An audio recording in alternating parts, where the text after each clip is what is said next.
नमस्कार दोस्तों, स्वागत है आप सभी का हमारे हिंदी यूट्यूब चैनल हिंदी चर्चा विद गुंजन में। दोस्तों, प्रैक्टिस सेट की जो श्रृंखला हमने शुरू की है, उसी संदर्भ में आज हम बीए सेकेंड सेमेस्टर का प्रैक्टिस सेट लेकर आए हैं, जिसमें लगभग 20 क्वेश्चन हैं। और ये वीडियो आप सभी के लिए महत्वपूर्ण इसलिए है क्योंकि इसमें बहुत सारे महत्वपूर्ण प्रश्न छाट के बने हैं। और सबसे ज़्यादा महत्वपूर्ण इसलिए है क्योंकि सभी जो प्रश्न हैं उसको आपको डिटेल में पढ़ने को मिलेगा, समझने को मिलेगा, जिससे क्या होगा कि आपका जो एक प्रश्न तैयार होगा उसके साथ साथ कई और भी प्रश्न आपके तैयार हो सकते हैं। इसलिए वीडियो को पूरा ज़रूर देखिएगा। और यदि आप हमारे चैनल में नए जुड़े हैं तो चैनल को सब्सक्राइब कर लें, जिससे जो नई अपडेट है, नए वीडियो हैं, आपको तुरंत मिल जाएं। और यदि आपने हमारे चैनल को सब्सक्राइब नहीं किया, सब्सक्राइब करें। और जिन लोगों ने सब्सक्राइब कर लिया है वो लोग हमेशा देखते रहें और अपना प्यार, अपना कमेंट्स जो भी है आप लोग शेयर करते रहें, क्योंकि आप लोगों का फीडबैक ही हमें और अच्छा कुछ करने को प्रोत्साहित करेगा।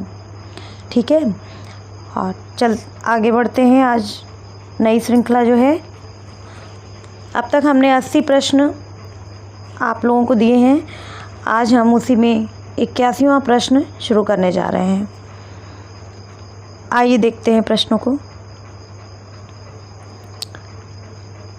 प्रश्न संख्या 81, प्रश्न संख्या 81 जो कि है, हिंदी को भारत के संविधान में ... दर्जा प्राप्त है। तो आप सभी को यह जानकारी तो ज़रूर होगी कि हिंदी को हमारे संविधान में कौन सा दर्जा प्रदान किया गया है। ऑप्शन है इसमें, ऑप्शन ए राष्ट्रभाषा, ऑप्शन बी राजभाषा, ऑप्शन सी प्रांतीय भाषा एंड ऑप्शन डी इनमें से कोई नहीं। तो इसमें जो सही उत्तर होगा वो सही उत्तर है ऑप्शन बी, राजभाषा का। हिंदी को भारत के संविधान में राजभाषा का दर्जा प्राप्त हुआ है।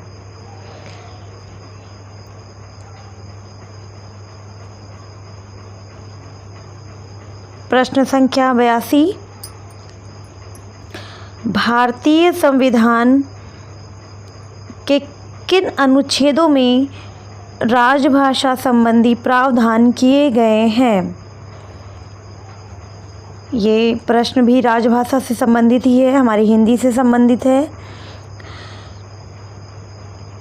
प्रश्न है, भारतीय संविधान के किन अनुच्छेदों में राजभाषा संबंधी प्रावधान किए गए हैं। तो इसका जो सही उत्तर होगा, पहले देख लेते हैं ऑप्शन।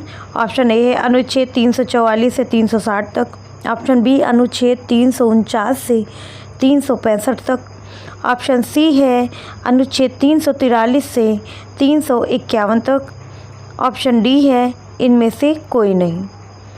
तो इसका जो राइट आंसर होगा वो 343 से 351 तक, ऑप्शन नंबर 3, ऑप्शन सी इसका सही उत्तर होगा।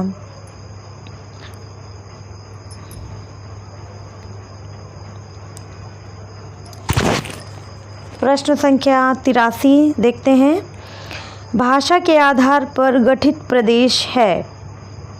प्रश्न एक बार फिर से, भाषा के आधार पर गठित प्रदेश है। ऑप्शन है, option A Andhra Pradesh, option B Odisha, option C Punjab और ऑप्शन डी मणिपुर। दोस्तों, इसका सही उत्तर होगा ऑप्शन ए आंध्र प्रदेश। आंध्र प्रदेश जो है वो पहला राज्य है जो भाषा के आधार पर गठित हुआ है। और यह 1 अक्टूबर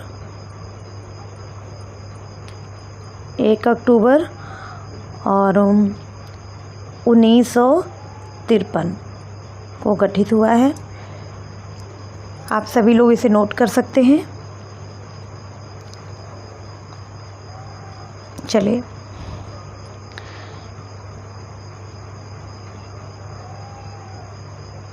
प्रश्न संख्या 84, निम्न में से कौन राजभाषा आयोग के अध्यक्ष थे? यहाँ है की बात नहीं हो रही है, थे की बात हो रही है। राजभाषा आयोग का जब गठन हुआ तब अध्यक्ष कौन था? प्रश्न ये है। इसका ऑप्शन है, option A George Grierson, option B Jawaharlal Nehru, option C Rajesh Tandon and option D BG. Kher. तो दोस्तों इसका राइट आंसर होगा ऑप्शन डी बी.जी. खेर।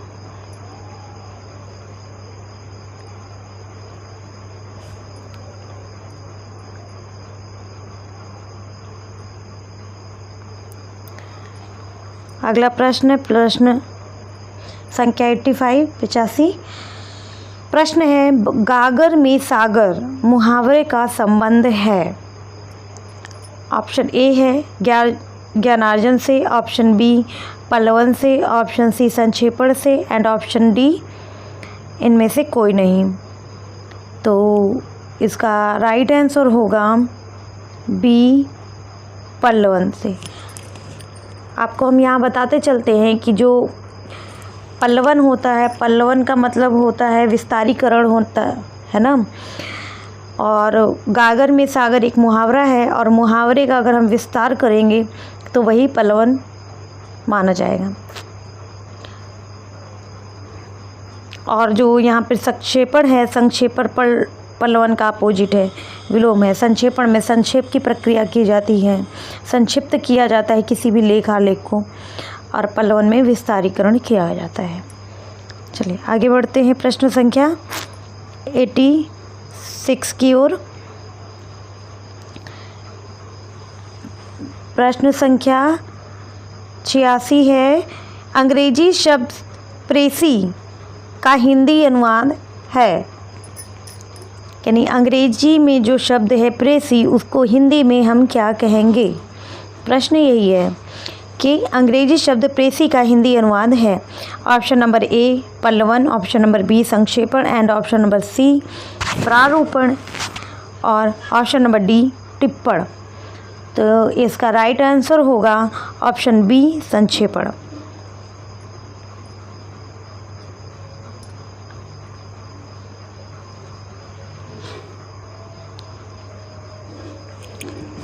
प्रश्न संख्या है 87, निम्न में से कौन सा टिप्पण का प्रकार नहीं है? यहाँ यदि आप लोगों को टिप्पण का प्रकार होगा तो आप लोग आंसर तुरंत समझ सकते हैं। ऑप्शन देखते हैं। ऑप्शन ए सूक्ष्म टिप्पण, ऑप्शन बी अपूर्ण टिप्पण, ऑप्शन सी सामान्य टिप्पण एंड ऑप्शन डी संपूर्ण टिप्पण। तो आपको हम यहाँ बताते चलते हैं कि पहले आप राइट आंसर देख लें। इसका राइट आंसर है कि कौन सा प्रकार नहीं है, नहीं है की बात हो रही है, और नहीं है में ऑप्शन बी होगा अपूर्ण टिप्पण। अपूर्ण टिप्पण इसका राइट आंसर है। और टिप्पण के 7 प्रकार हैं, ठीक है, टिप्पण के 7 प्रकार होते हैं।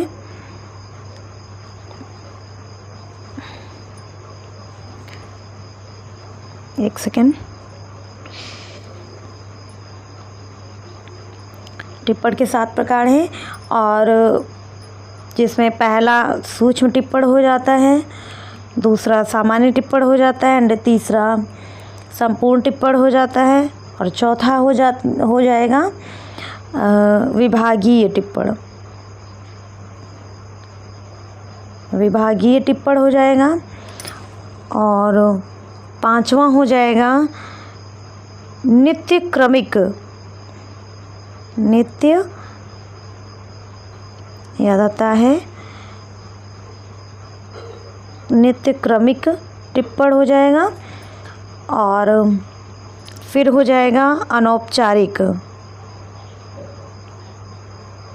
अनौपचारिक टिप्पण, और हो जाएगा फिर है आनुषंगिक।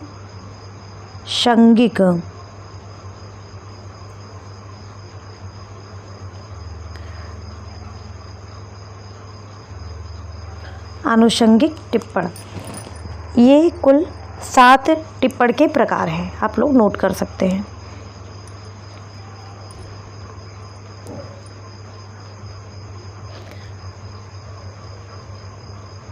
अगला प्रश्न है प्रश्न संख्या 88। निम्न में से कौन सी विशेषता पल्लवन की नहीं है? यहाँ पर भी एक बार ध्यान दीजिएगा कि नहीं शब्द का प्रयोग किया गया है। तो आइए देखते हैं ऑप्शन ए है मौलिकता, ऑप्शन बी सृजनात्मकता, ऑप्शन सी संकुचन एंड ऑप्शन डी कल्पनाशीलता। तो जैसा अभी हमने आपको ऊपर भी बताया है कि पल्लवन में क्या कार्य किया जाता है और संक्षेपण में क्या कार्य किया जाता है, तो यह विशेषता नहीं है, तो इसका राइट आंसर होगा ऑप्शन सी संकुचन। संकुचन का मतलब होता है संक्षिप्तीकरण, छोटा करना। ठीक है, तो ये इसकी विशेषता नहीं होगी। बाकी मौलिकता है, सृजनात्मकता है, कल्पनाशीलता है, ये सब इसकी विशेषता कहलाएगी। चलिए आगे बढ़ते हैं अगले क्वेश्चन पर। प्रश्न संख्या है 89। हार्डवेयर और सॉफ्टवेयर किसके भाग हैं? Option A radio, option B television, option C battery and option D computer. इसका राइट आंसर होगा ऑप्शन डी कंप्यूटर।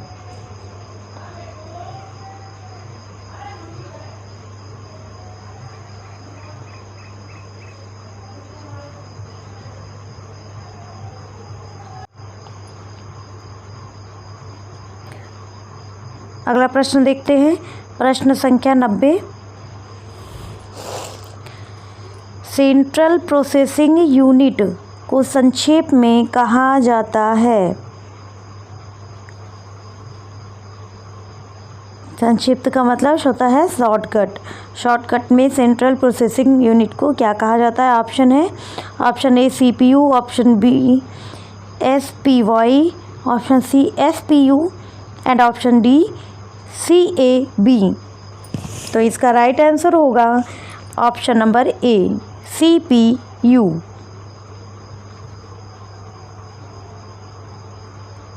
अगला प्रश्न देखते हैं प्रश्न संख्या 91। प्रश्न है भारत में कंप्यूटर युग के आरंभ का वर्ष है। यहाँ हमें भारत में कंप्यूटर युग का आरंभ का समय बताना है। ऑप्शन है option A 1955, option B 1980, option C 1952, option D 1954। तो इसका सही उत्तर होगा ऑप्शन सी 1952। आपको यहाँ हम बताते चलें कि जब 1952 में इसका आरंभ समय रहा है भारत में, तो सबसे पहले ये भारतीय सांख्यिकी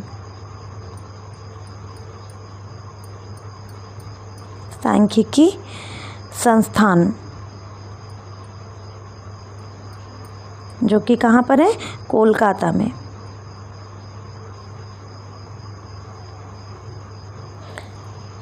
कोलकाता से इसकी शुरुआत हुई। चलिए आगे बढ़ते हैं अगले प्रश्न की ओर।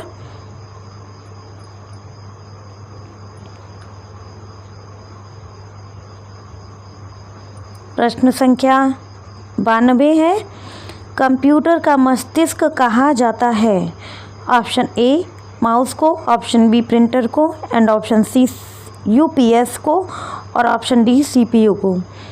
तो यहाँ हम सीपीयू, इसका राइट आंसर होगा ऑप्शन डी सीपीयू।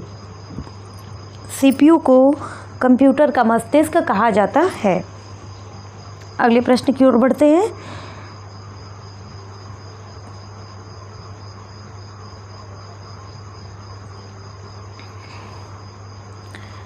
प्रश्न संख्या है 93। हिंदी दिवस मनाया जाता है?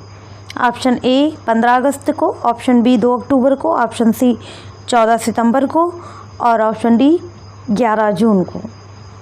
तो इसका राइट आंसर है ऑप्शन सी 14 सितंबर को। फिर है प्रश्न संख्या 94, किस अनुच्छेद के नियमों का पालन न किए जाने के कारण हिंदी का विकास बाधित हुआ है? प्रश्न एक बार फिर से, किस अनुच्छेद के नियमों का पालन न किए जाने के कारण हिंदी का विकास बाधित हुआ है? ऑप्शन ए है अनुच्छेद 351, ऑप्शन बी अनुच्छेद 350, ऑप्शन सी अनुच्छेद 344, ऑप्शन डी अनुच्छेद 346। इसका दोस्तों इसका राइट आंसर है ऑप्शन ए अनुच्छेद 351। इसके अंतर्गत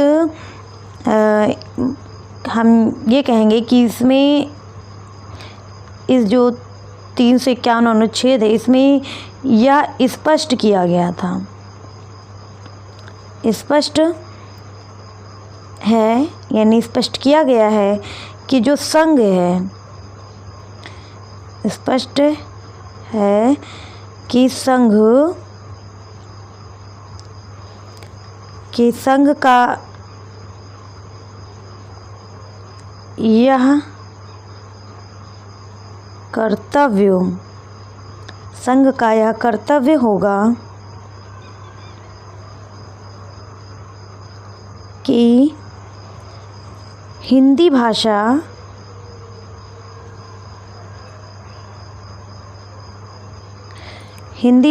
का प्रसार, हिंदी भाषा का प्रसार बढ़ाएं।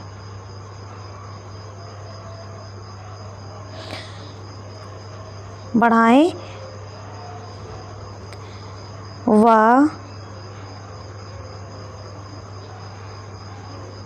विकास करें।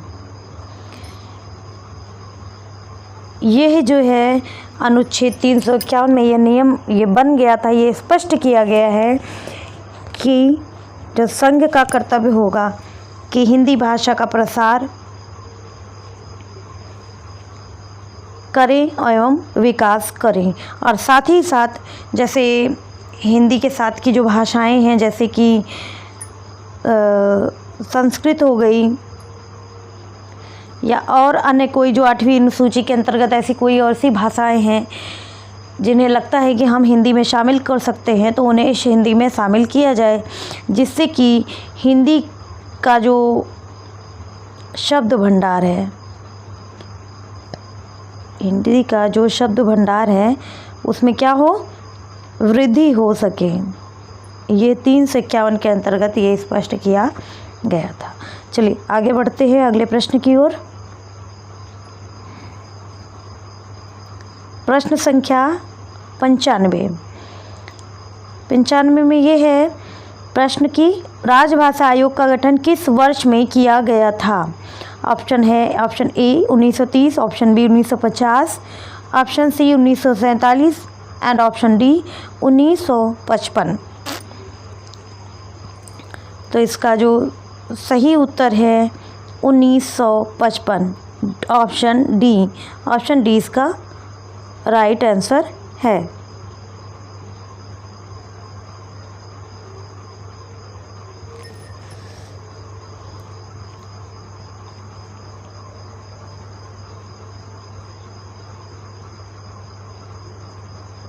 प्रश्न संख्या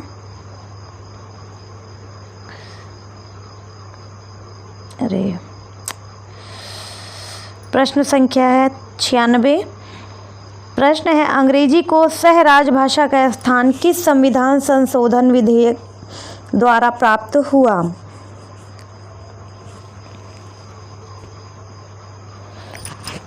तो इस एक बार प्रश्न फिर से ध्यान से देखिएगा। अंग्रेजी को सह राजभाषा का स्थान किस संविधान संशोधन विधेयक द्वारा प्राप्त हुआ? ठीक है, तो इसमें ऑप्शन होगा, ऑप्शन देख लीजिए। ऑप्शन ए अनुच्छेद 351, ऑप्शन बी राजभाषा संशोधन विधेयक, 1967, ऑप्शन सी राजभाषा अधिनियम 1976 एंड ऑप्शन डी इनमें से कोई नहीं। तो यहाँ पर जो राइट आंसर होगा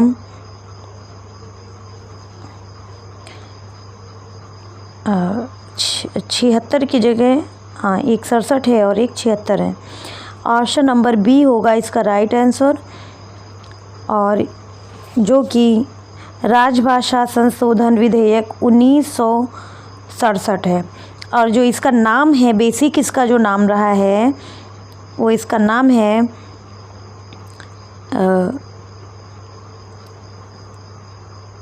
राजभाषा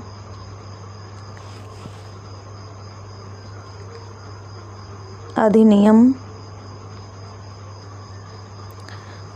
1963।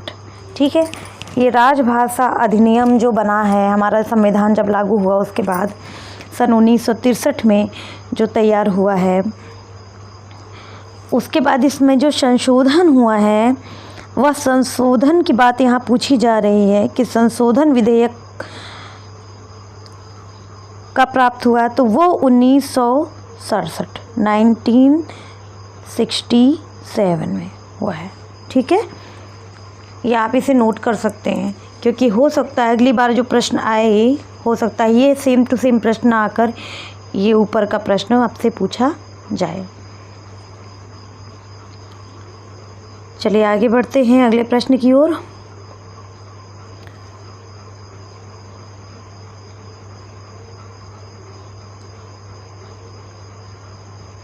प्रश्न संख्या 97, कार्यालयी भाषा का प्रमुख उद्देश्य है। ऑप्शन ए हिंदी को आदर दिलाना, ऑप्शन बी राष्ट्रभाषा बनाना, ऑप्शन सी हिंदी का प्रचार प्रसार करना एंड ऑप्शन डी उपरोक्त सभी।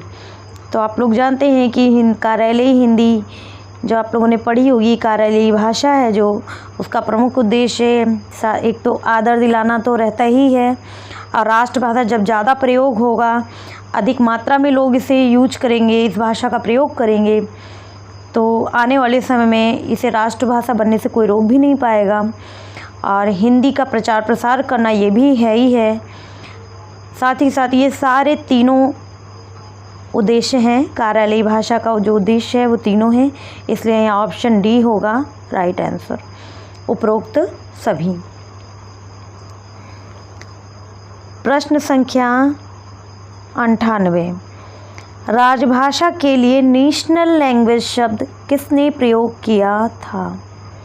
ये बहुत इम्पॉर्टेंट और ऐसा प्रश्न है कि इसके उत्तर भी जल्दी आपको मिलेंगे नहीं, तो आप लोग इसे नोट करते चलिएगा।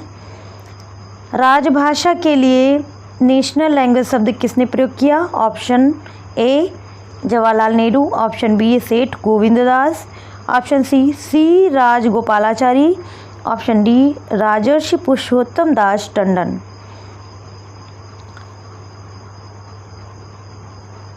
दोस्तों इसका राइट आंसर होगा ऑप्शन सी राजगोपालाचारी। इन्होंने राजभाषा के लिए नेशनल लैंग्वेज शब्द का प्रयोग किया था। आइए आगे बढ़ते हैं अगले क्वेश्चन की ओर।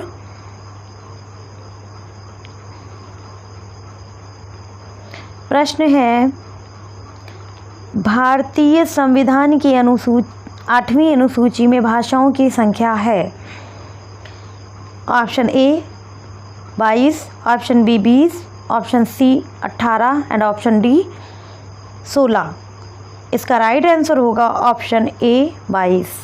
22 भाषाएं हमारे संविधान की 8वीं अनुसूची के अंतर्गत शामिल हैं।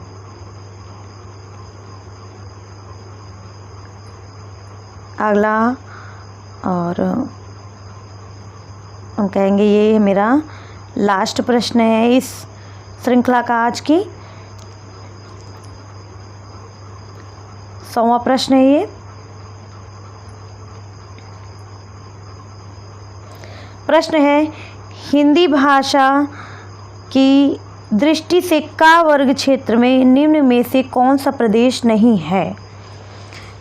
इसके पहले भी प्रैक्टिस सेट में हमने आपको इस प्रकार का एक प्रश्न हल करवाया है, जिसमें हमने बताया भी था कि का वर्ग में वो प्रदेश शामिल हैं जिसमें बेसिकली मातृभाषा के रूप में हिंदी ही बोली जाती है। का वर्ग के अंतर्गत वो आएंगे। तो इसके ऑप्शन आप देख सकते हैं। ऑप्शन ए है Uttar Pradesh, option B Bihar, option C Rajasthan and option D Gujarat. तो इसका जो राइट आंसर होगा ऑप्शन डी गुजरात। गुजरात में बेसिकली जो वहाँ की मातृभाषा के रूप में गुजराती बोली जाती है, और ये बाकी इन सभी तीनों प्रदेशों के अंतर्गत हिंदी बोली जाती है। अतः ये जो क्या है, हिंदी हमारा जो है ये तीनों जो प्रदेश हैं ये का वर्ग के क्षेत्र के अंतर्गत आएंगे। दोस्तों वीडियो कैसा लगा है वो आप लोग ज़रूर बताइएगा कमेंट बॉक्स में, और वीडियो को ज़्यादा से ज़्यादा लोगों को शेयर करिए जिससे बाकी लोग भी इसका लाभ उठाएं और हमें भी मोटिवेशन मिल सके। पूरा वीडियो देखने के लिए बहुत बहुत धन्यवाद।